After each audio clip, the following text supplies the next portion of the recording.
Salve, Entre Pais! Que felicidade, hein?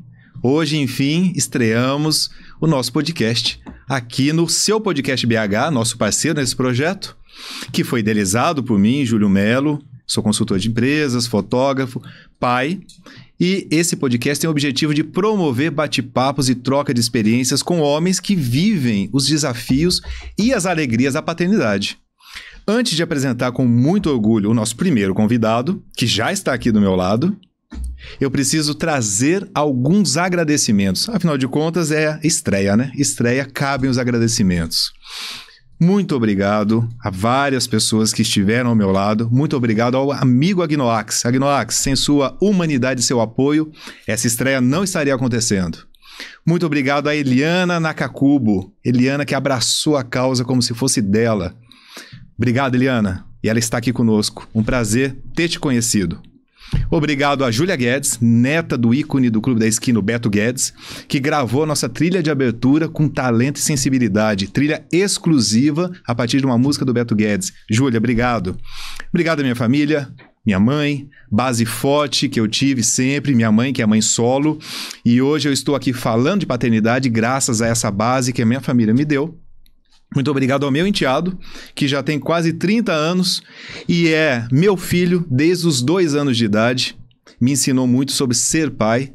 Muito obrigado à minha esposa, que está sempre ao meu lado, apoiando, está aqui fazendo as fotos hoje. E especialmente obrigado à minha filha, Melissa, que está aqui assistindo e que ressignificou a minha vida. O Entre Pais Podcast é graças a você, filha. Merecidos agradecimentos feitos, tenho a honra de, enfim, apresentar nosso convidado de estreia.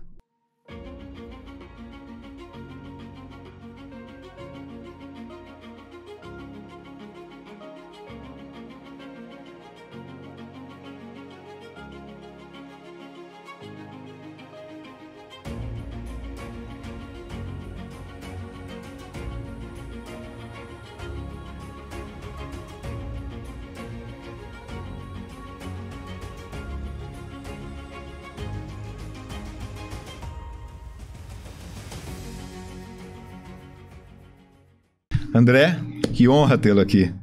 É realmente muito especial que você esteja conosco, esteja comigo, esteja com o público do Entre Pais nesse episódio de estreia. Te agradeço demais. Grande prazer tê-lo aqui. Eu que agradeço. Para mim é um prazer. Seja muito bem-vindo. A casa é sua.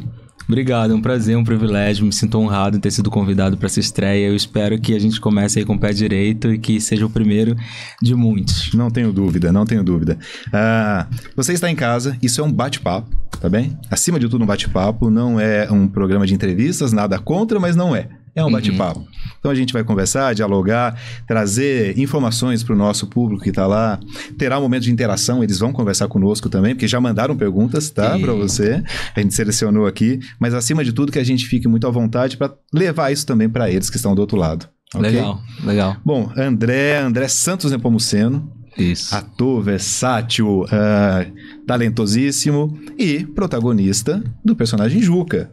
Tão famoso. É lógico que nós estamos aqui com o André Santos, mas é óbvio que também estamos aqui a partir do Juca, que tanto nos conquistou nossos filhos, as crianças do Brasil inteiro.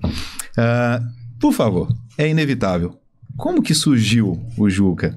A gente vai começar um pouquinho entendendo essa história da chegada do Juca na sua vida. Lembrando a todos, o André vai estar conosco em 2 episódios. São 2 episódios porque o convidado é especial demais. Então a gente começa esse episódio 1 a partir do Juca e no episódio 2 a gente foca mais na vida, na trajetória e nas experiências pessoais do próprio André. Certo? Maravilha, certo. Então, por favor. Mais uma vez, muito obrigado. Eu me sinto realmente muito honrado, feliz de estar aqui. E foi o meu trabalho que me trouxe para cá, né? Então, o Juca é a personagem de maior sucesso que eu já fiz e é a personagem que eu tenho muito carinho por tudo aquilo que Juca traz, sabe? Então, a pergunta é sobre como o Juca chegou na minha vida. Isso. Estava eu lá em 1900... Não. Seguinte, eu tenho 15 anos de carreira enquanto artista. Achei que era de idade, porque até parece. Eu achei que ele ia falar de idade, mas enfim. Um pouquinho mais.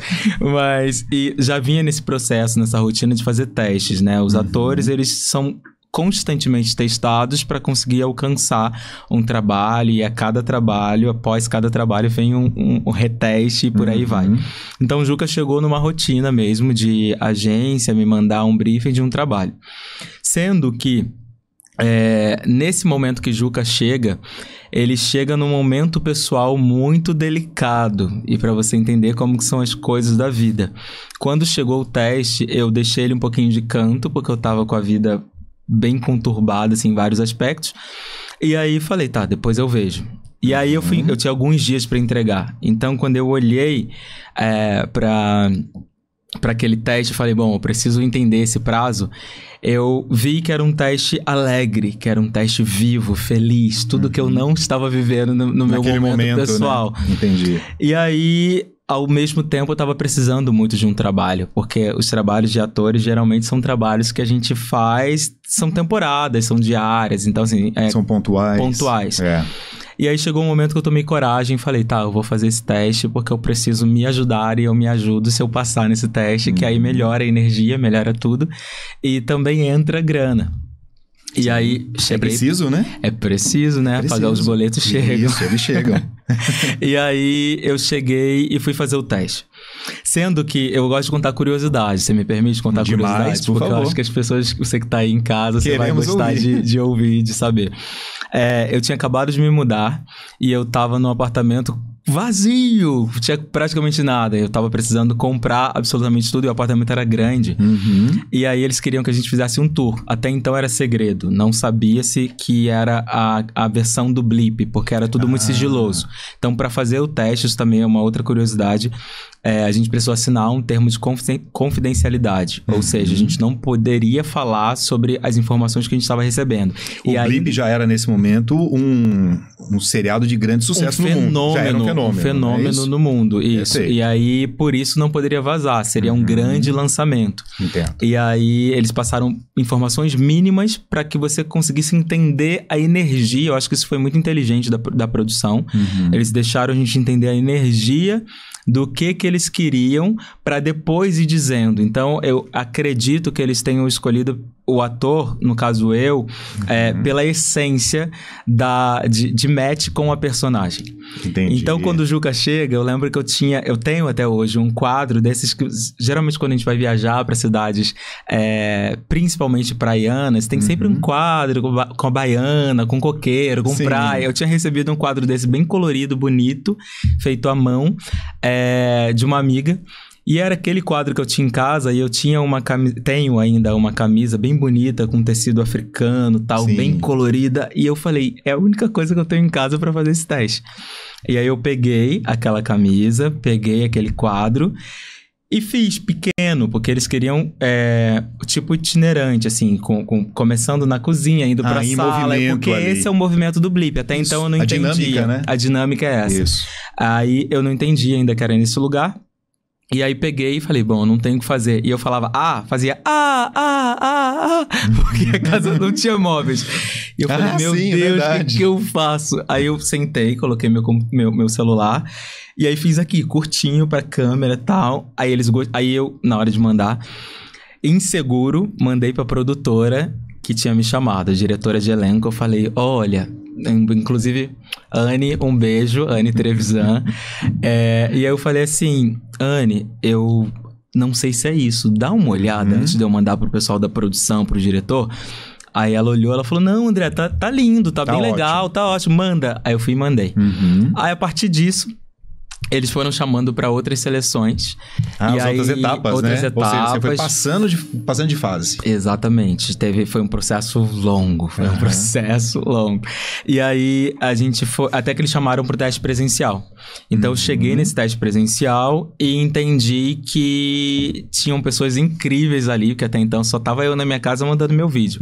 Quando eu chego no teste presencial, eu vejo que tem colegas, assim, incríveis, artistas que eu não conhecia, passei a conhecer a partir dali. E aí me bateu mais insegurança, que eu falei, meu Deus, tem a pessoa X, a pessoa Y. Também no processo seletivo. No processo seletivo. Isso. Foram testados alguns atores.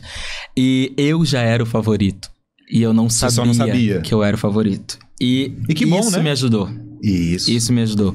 Porque eu tinha responsabilidade comigo, do artista que eu já era, da bagagem que eu já trazia. E tava ok. Entender que aquelas pessoas estavam com alguma expectativa sobre mim, naquele momento eu não teria aquela maturidade.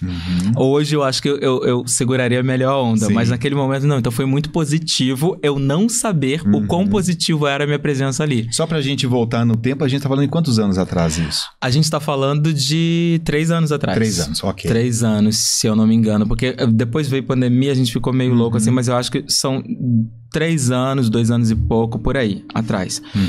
E aí foi um longo processo, desde os testes, aí a gente gravou e a gente estreou no ano seguinte. Então teve um tempo de pré, de produção e de pós-produção. Então a gente fala de alguns meses. Pro ator deve ser agoniante. Se você já quer ver o trabalho ali, você quer comentar, enfim, né? Exatamente. Repercutir o trabalho, né? E ainda mais quando se tratava de Blip, porque Blip é o nome, se você der um Google aí, você que não conhece, pessoal, você vai entender a grandiosidade disso tudo. E aí... Se você me permite, como o Blip faz, vamos soletrar. B-L-I-P-P-I. E o Juca, que é a versão brasileira, como o Juca diria, você quer soletrar meu nome comigo? J-U-C Juca! A minha filha soletra todo dia isso. Que saudade de falar isso, olha, faz um tempo. Muito legal, desculpa. Imagina. Então, enfim, eu cheguei ali e eu soube que eu era o favorito. Na verdade, minto. Eu fui o favorito sem saber. E depois que eu passei, eu entendi que quando os gringos... E isso também é importante dizer, e é muito gratificante. Eu fui escolhido por uma seleção, por uma equipe americana. Então, eles tiveram uma colaboração, né, uma coprodução de uma produtora daqui do Brasil, de São Paulo, chamada Chatrone também, que pra mim é como uma casa, me receberam muito bem lá. E eles selecionavam, mas quem mandava mesmo e desmandava era o pessoal dos Estados Unidos, isso. E eu fui selecionado por eles. Então, desde o meu primeiro teste, eles já gostaram. E aí, eu não tinha essa informação, eu falei, tá tudo bem. E aí, depois que eu passei, aí eles falaram, nossa, aquele dia do teste, quando você chegou, a gente teve uma movimentação falando, nossa, ele veio, ele chegou, e eu não sabia de nada disso. Super inseguro. Enfim, fiz o teste, foi bem desafiador, tive ali as minhas inseguranças. E tem um outro detalhe, eu tô dando, olha, aqui ó, tá com detalhes que Coração ainda aberto. não foram falados nos outros lugares. Mão, hein? A gente precisava cantar, tinha um elemento surpresa que era ou cantar ou dançar, alguma coisa mais específica.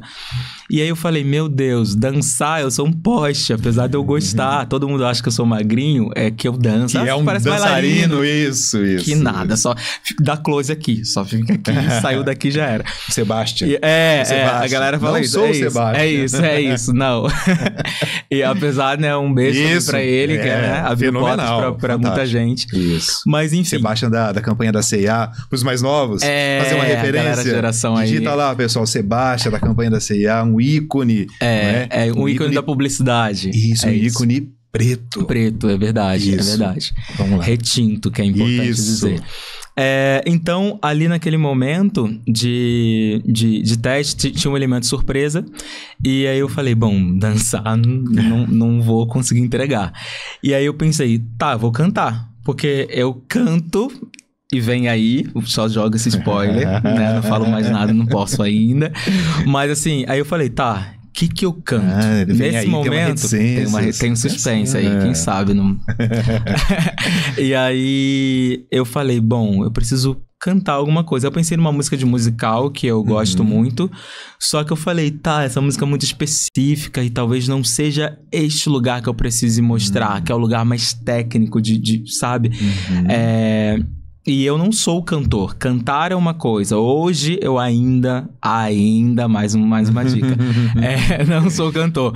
E aí eu falei, tá, vou cantar a música do Aladdin, que é uma música bonita e é uma música que talvez eles conheçam.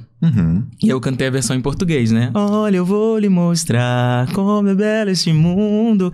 E aí, eles disseram que quando eu comecei a cantar, por mais que a equipe não entendia, era português, idioma. a melodia... eles falaram, teve aquele momento de tipo, que fofo. Marcou o gol. E aí, foi aí.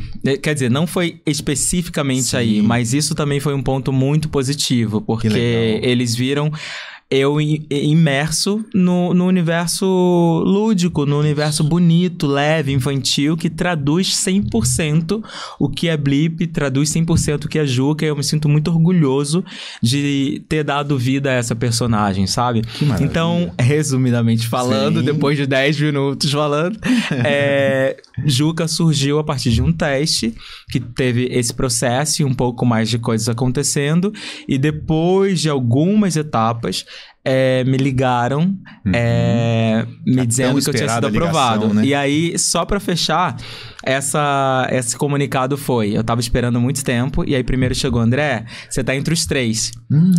E aí, meu coração, eu falei, meu Deus, pra quem não ia fazer... Isso. E detalhe, tem mais uma coisa.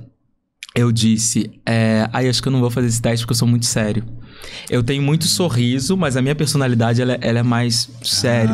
E pra criança tem que ser tudo tão leve. Então, eu acho que eu sou denso. O tempo todo. Aí eu falei, eu não vou fazer. E aí a necessidade pela grana também, o respeito ao meu trabalho, foi com que fez com que eu fizesse o teste.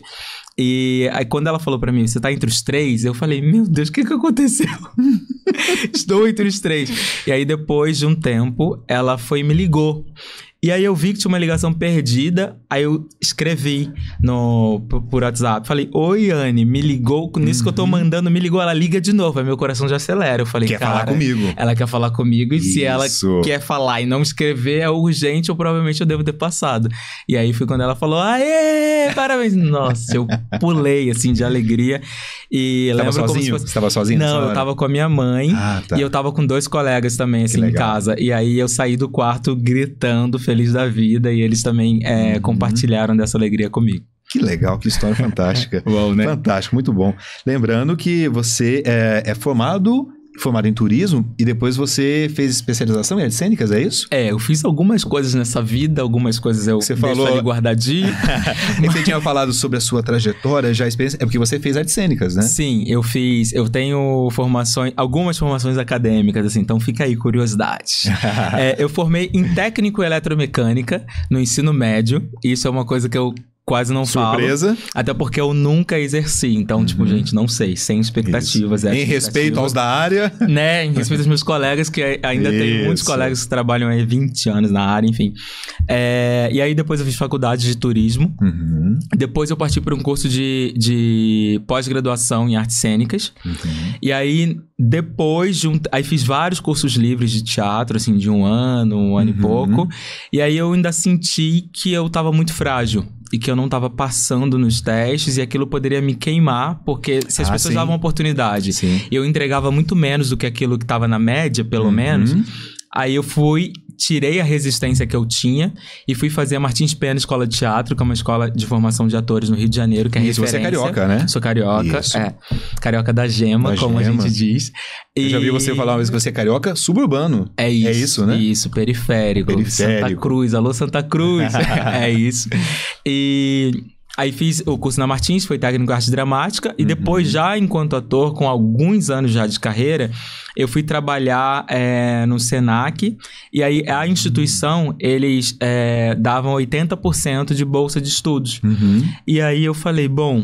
E eu tava numa área administrativa lá. Aí eu falei, bom, seria interessante, já que eu vou pagar tão pouco por uma faculdade, graças a esse benefício, por que não fazer? E se eu tiver a oportunidade aqui dentro, eu vou trabalhar menos horas e vou ganhar mais. Então eu falei, matemática perfeita. Matemática. Aí fiz licenciatura em teatro também. Perfeito. Ou seja, para algumas pessoas talvez, e sem julgamentos, mas as coisas não caem do céu.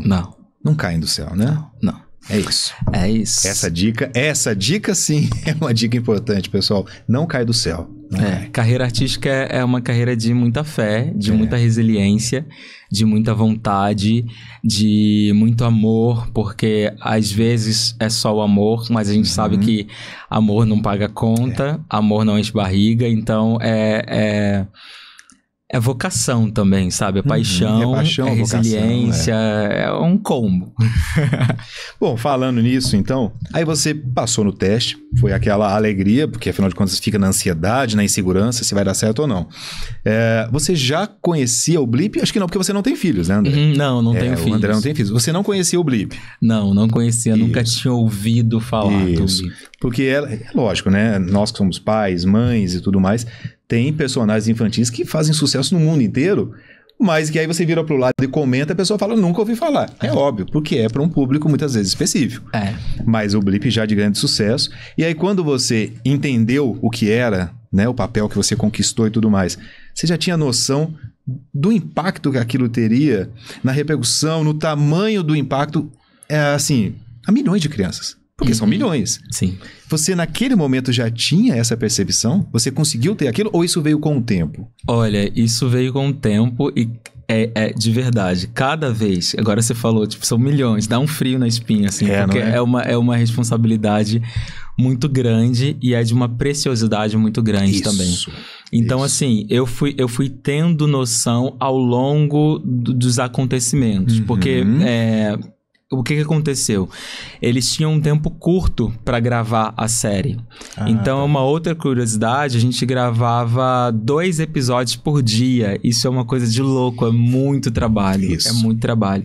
Então, eu não tive e não tenho condições de assistir tudo que existe de Blip, porque é um universo de coisas. Imagina, ele produz conteúdo há 10 anos. É muita coisa. E aí tem muitas ramificações e eu não tinha. Então, eu assisti algumas coisas para ter referência e entender. Só que o que também me fez fazer Juca, da forma como Juca é que eles me deram a liberdade e era pré-requisito que não fosse o Blip, porque cada um tem identidade.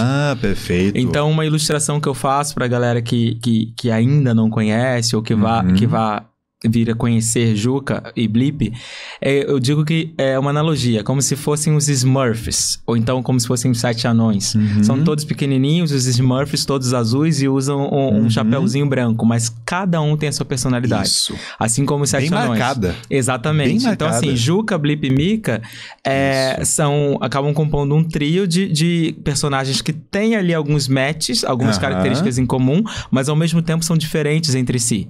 E como tem uma questão de cultura nossa também, eu consigo entender que, apesar de eu não ter um timbre masculino super agudo, eu também não tenho um timbre feminino ou um timbre agudíssimo, ou melhor, super grave, super grave, masculino super grave, eu também não tenho o agudo extremo, sabe? E aí o Blip é um homem que tem uma voz masculina, mas com um potencial muito agudo, que é o que eu não tenho.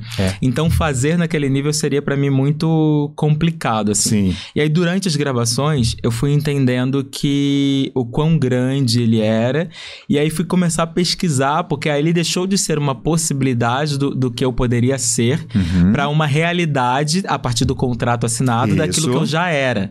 E aí eu comecei a dar um Google, comecei a olhar e foi me dando assim uma sensação de nervoso, porque eu vi o quanto de produtos licenciados eles têm. Existe série, né, na Netflix, 3 temporadas até onde eu sei, existem animações, então tem ele que a gente chama de... tem as animações, de Real, que são pessoas reais, e tem as animações, enfim, eu fui tomando ideia da proporção, e aí nas minhas buscas eu descobri que lá fora eles têm, assim como os grandes espetáculos de teatro, como musical, como, sei lá, Rei Leão e tantos outros, existe o musical do Blip, que não é feito pelo mesmo ator que faz o audiovisual, sabe? Então eu falei, nossa, isso é muito grande. E aí eu fui tomando essa proporção, essa ideia de proporção, e depois que estreia, aí sim, a partir da estreia, a gente entende melhor, porque chega uma enxurrada de isso fãs mesmo, então? de um dia pro outro, assim, que eu falo, uau! E é interessante falar também do medo que eu tinha, né? Porque... Da repercussão? Eu tinha o medo de como seria aceito ou não. Ou não. Entendi. Não necessariamente da repercussão, mas do acesso do que seria a partir do acesso do público. Por quê? A gente entra num lugar que a gente está no Brasil.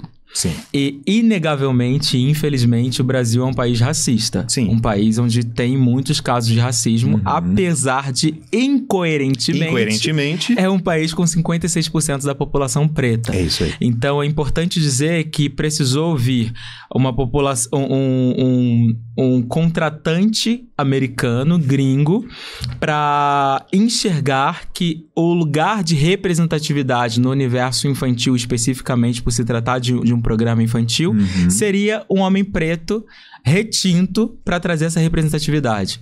Então, eu acredito que eu ocupei esse lugar porque teve um olhar de fora que enxerga o Brasil negro como o Brasil não se enxerga. Então, qual foi o meu medo também? Eu tava ali diante de um personagem genuinamente brasileiro que migra, que surge, que deriva de um personagem americano que é interpretado por um homem branco de olhos claros. Onde já era sucesso. Então, falar que eu era ele ou que eu seria parte dele... Sim. Eu falei, tá, vamos falar que é uma imitação barata, que desse eu não gosto. Eu tinha muito esse medo. Entendo. E foi exatamente o contrário que aconteceu, pra minha alegria. E eu acho que é isso, porque conecta com criança. A criança nasce pura. Se a criança ela vai acumulando maldades, é por causa da criação. Então a criação precisa ser revista. Mas nós, adultos, deveríamos aprender muito mais com as crianças. Por isso que, a partir de Juca, eu me apaixono por esse universo e reafirmo que a gente tem muito que aprender com a pureza das crianças, porque elas viram dois amigos. Juca, que é o melhor amigo brasileiro do Blip. Que maravilha, que maravilha. Isso aqui é um bate-papo. E aí eu preciso me controlar, porque com o bate-papo a gente vai entrar aqui na conversa e eu vou querer também compartilhar acontecimentos, mas nós temos um relógio. Mas isso não é ele, sou eu, tá, pessoal? Eu preciso me controlar. Mas eu preciso fazer um comentário do que você disse.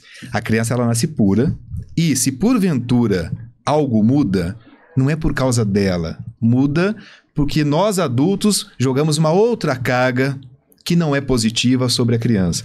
Por que eu estou frisando essa parte? Minha filha tem 3 anos hoje. Tem 1 ano e meio que ela conheceu uma menininha. E essa menininha tem... desculpem, eu não sei hoje em dia os termos corretos. Mas essa menininha ela tem umas características físicas especiais. E aquilo, para minha filha, não significa diferença nenhuma. Nenhuma. Então, assim, elas se encontram, brincam, correm. A amiguinha tem limitações, então tem limitações para andar, para movimentar, para brincar, para fazer movimentos.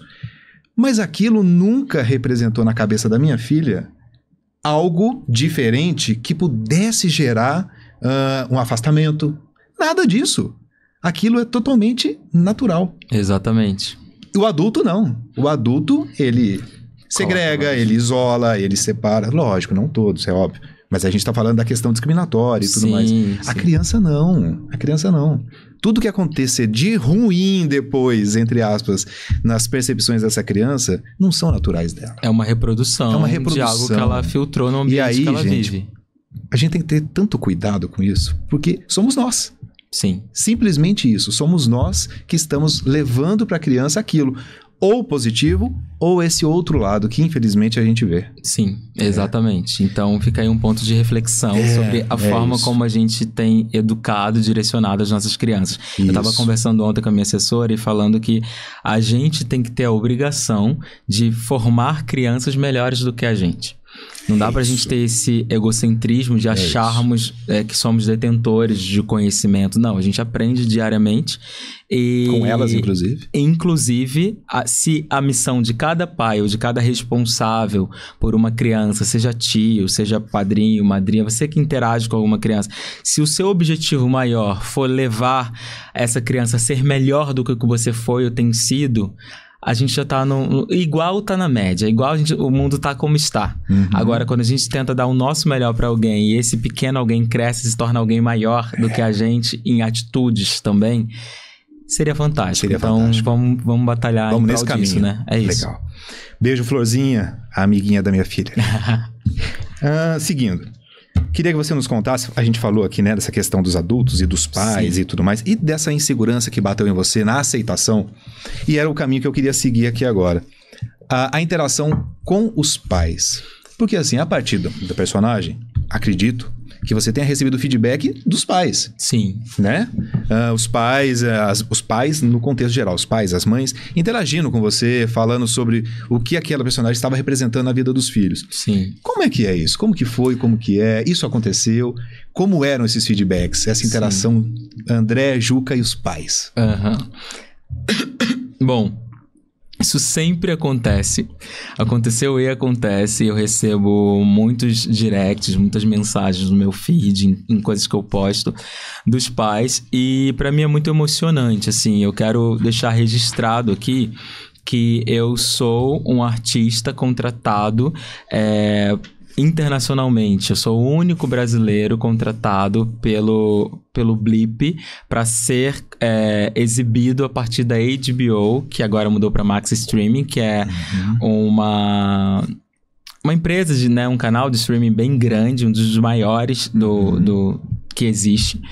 E quando eu passei para esse lugar, eu passei trazendo um lugar de representatividade muito grande para toda uma população que eu nem tinha tanta noção. Eu tinha uma noção porque o meu corpo ele já é político, então quando eu apareço, já traz a partir da minha pele, da minha existência, vários signos. E o primeiro que vem é um homem preto retinto, ponto.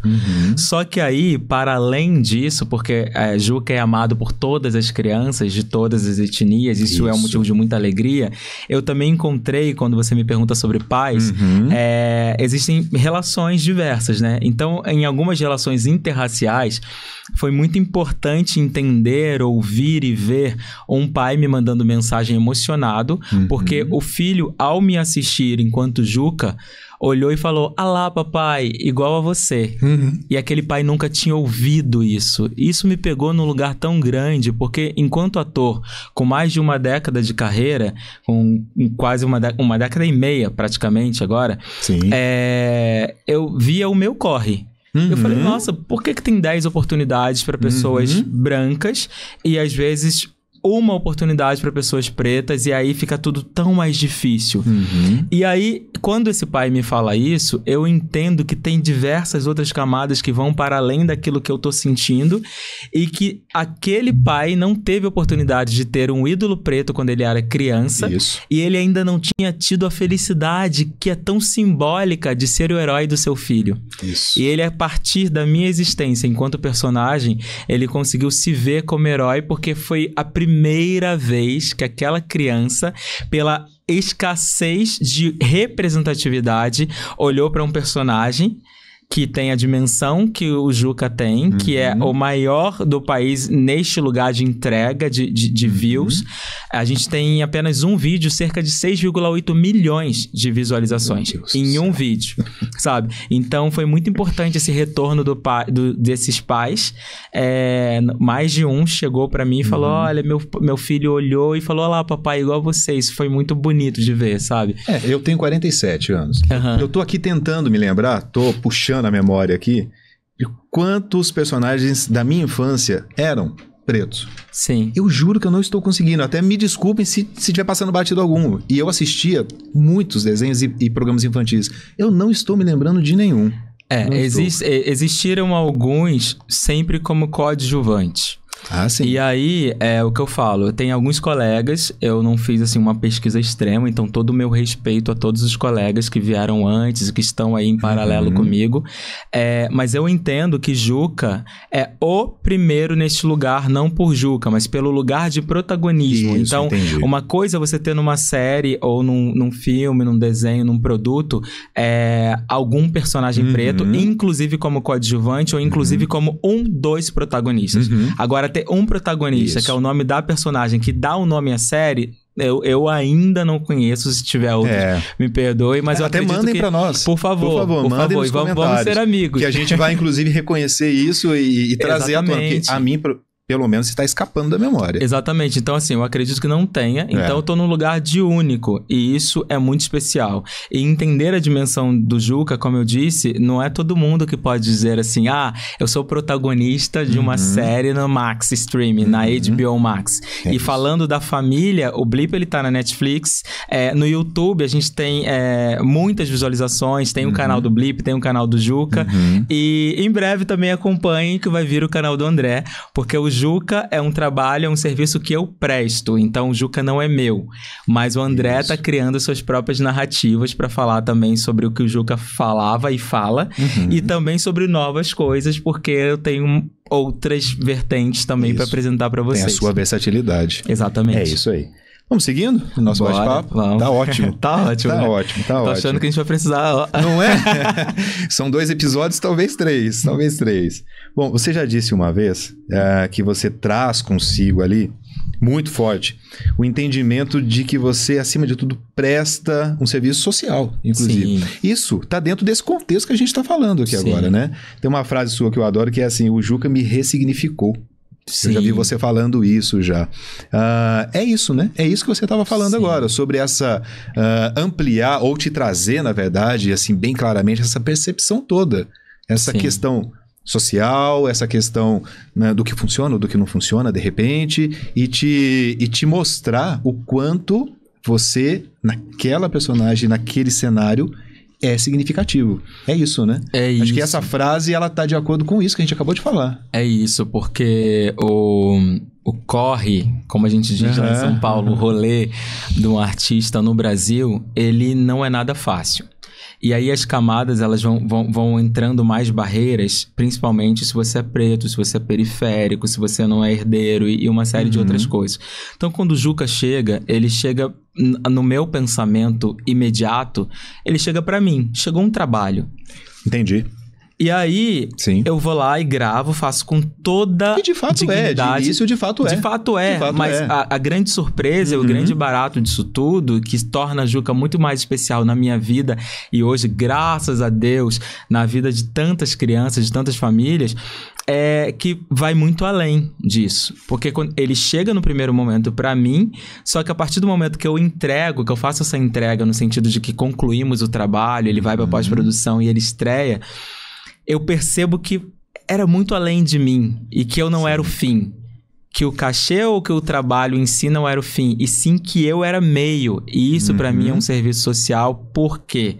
Porque além do entretenimento, que comprovadamente faz muito bem para a saúde mental, emocional das pessoas, prova disso que na pandemia as pessoas ficaram surtadas por falta de show, de lazer, de contato com as artes, com aquilo que diverte.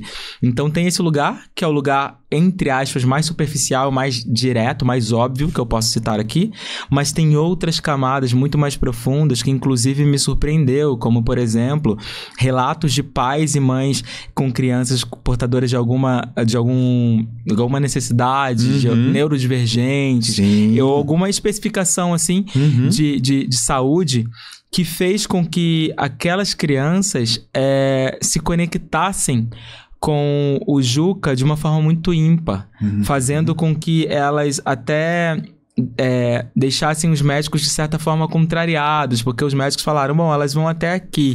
Isso. E de repente, a partir de Juca, elas conseguem se conectar com a personagem e desenvolver, e se desenvolverem. Inclusive, no início, eu recebi alguns relatos e que eu chorei muito, me faltou lágrimas de tanto que eu chorei, por sentir que eu estava cumprindo esse papel social e que ele foi também pra mim uma surpresa, porque não foi pensado, a gente vai alcançar esse lugar.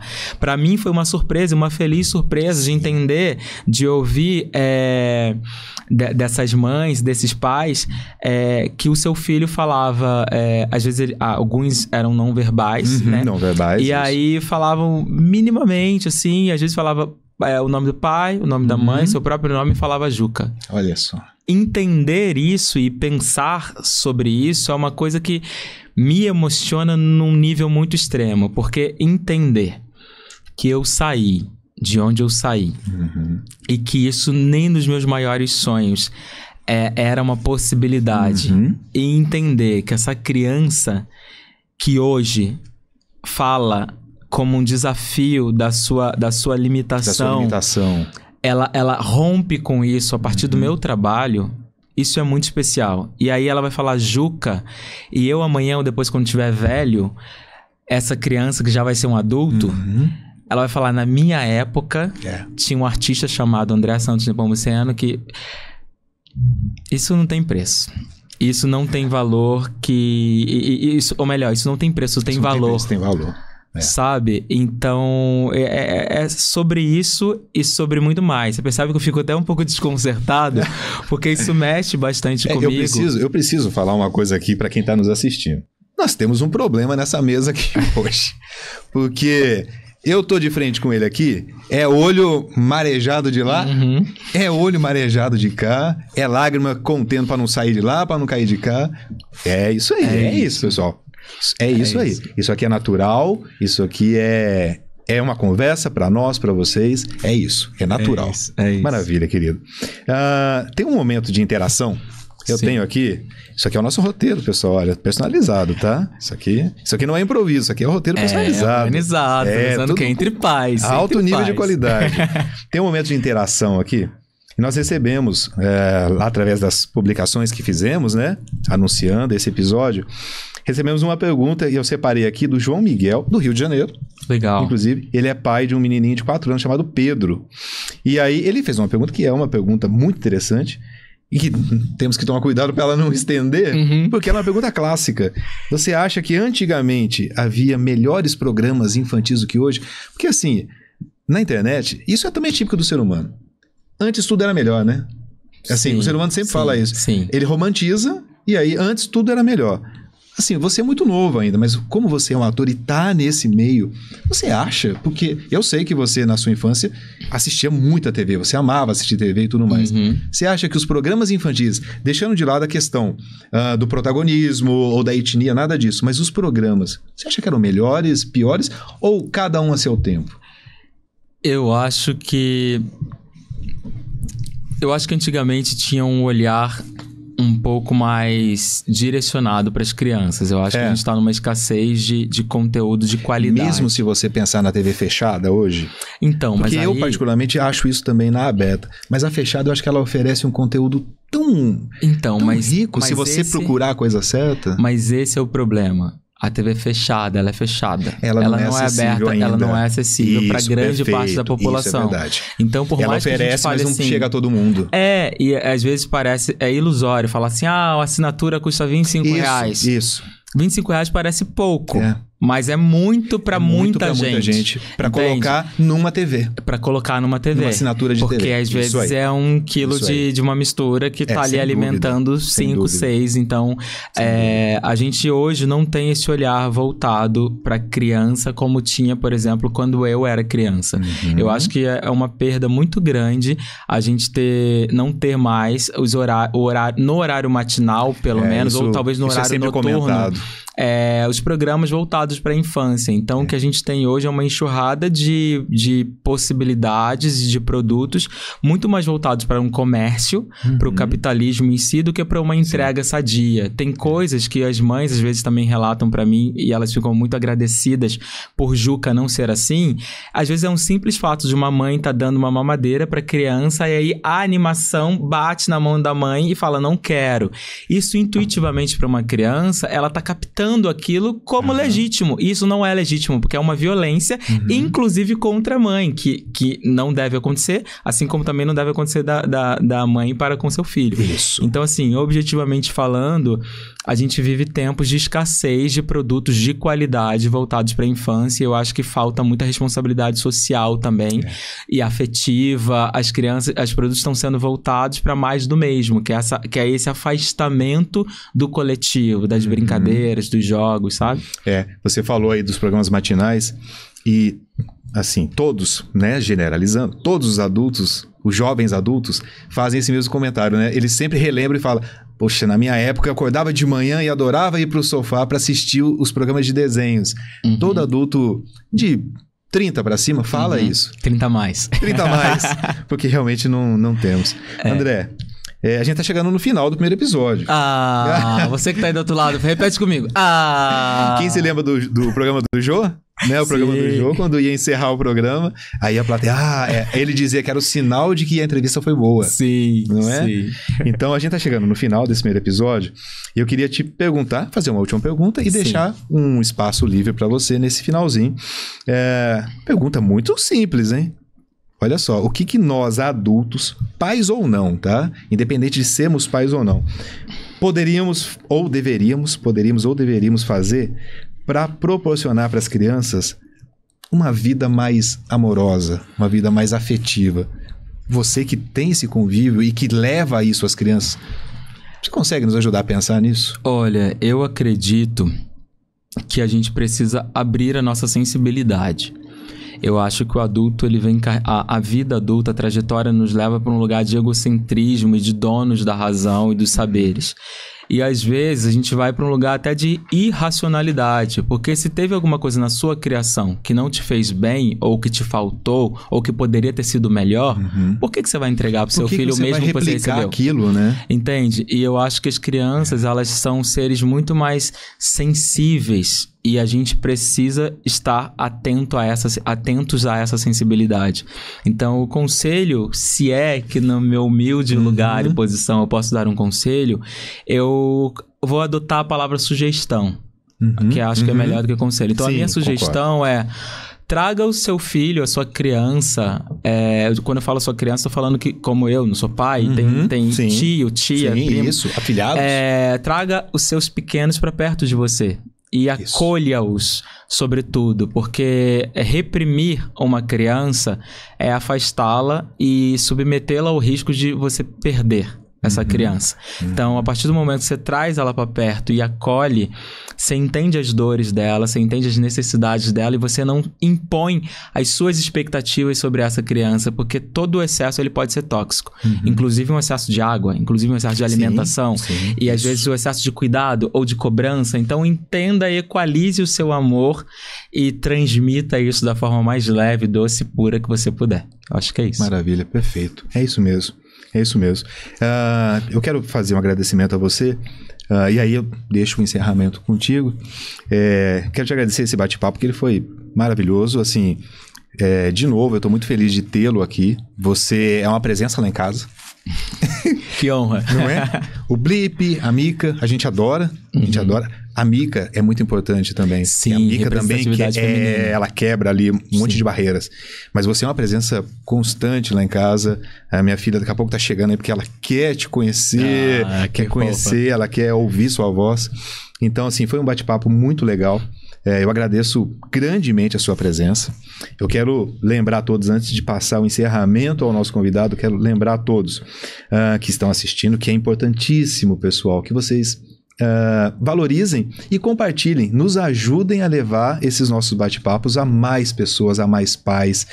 Vocês vão ver aqui no rodapé do nosso programa redes sociais, o meu Instagram, o Instagram do Entre Pais, o canal do YouTube, que é fundamental que vocês estejam lá conosco. Assistam, se inscrevam, e também as redes sociais do André estarão aqui para que vocês possam acompanhar e conhecer um pouquinho mais.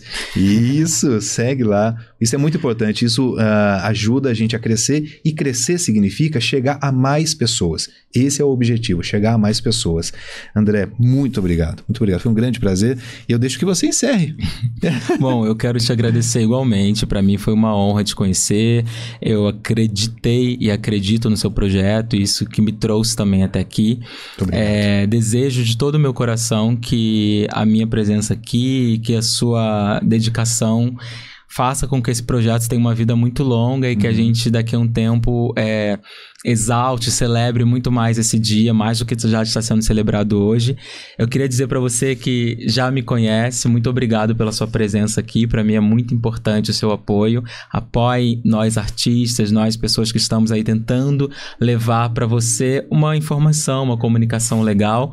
Para você que me conhece, muito obrigado. Para você que não me conhece, prazer em conhecê-lo. Vou deixar aqui o meu arroba também, que é @nepomuceno.andré. Isso está em todas as minhas redes sociais. Eu também não poderia deixar de agradecer ao grande amigo Jorge Santos, que tá me vestindo hoje com essa camisa bem bonita, porque se não fosse para vir bonito para vocês, eu nem viria. E também eu queria gentilmente pedir a permissão de deixar o arroba dele, que eu tava aqui caçando. Sim. Que é @casa77, tá? Que é da marca Oro. E o meu estilista hoje é o Jorge Santos. Muito obrigado aí pelo apoio e pela parceria. E é isso, Júlio. Foi um prazer te conhecer. Parabéns pelo trabalho. Tá lindo, tudo lindo. A equipe maravilhosa. Fui muito bem recebido. Muito obrigado. E até breve. Até super breve. Até o episódio 2. Obrigado, meu Como querido. diria o meu amigo Juca, foi demais! Tchau, Obrigado, tchau!